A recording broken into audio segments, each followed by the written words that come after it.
It's been a record-setting fire year in Colorado.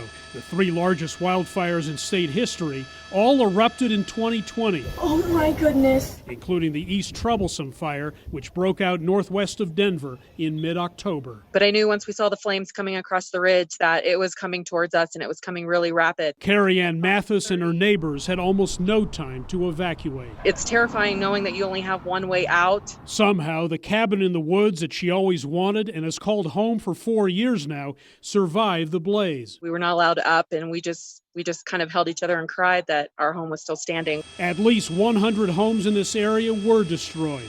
8.5 million acres, or 3.5 million hectares of land in the U.S. have burned this year, well above the 10-year average. It's an extraordinary year for anybody who's alive. Nobody can remember anything like this, right? Jason Siebold, a fire expert with Colorado State University, won't draw conclusions from any one particular year, but says a changing climate has brought hotter, often drier conditions that are more conducive to fire and persist later in the season. We are warming up and we're getting extreme events much earlier than what the climate projections anticipated. Fire is very responsive. It takes just a little bit of warming to lead to a lot more burning. And Jennifer Balch with the University of Colorado Boulder says people moving into fire-prone areas have created a real problem. And that's the piece that makes me very nervous. There are a lot of homes literally built into flammable places, and there are a lot of lungs in harm's way. Tens of millions of people this summer have been choking on a piece of climate change. Both Balch and Siebold would like to see more controlled burns, better forest management,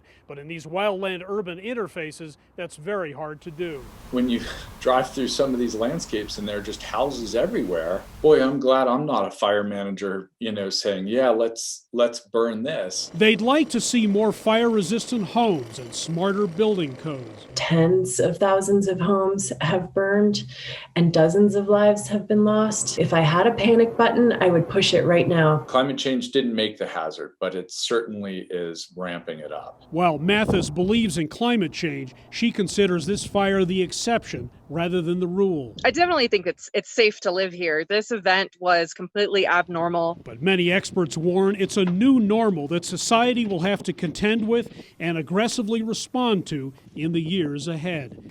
Henrik Sabrandi, CGTN, Denver.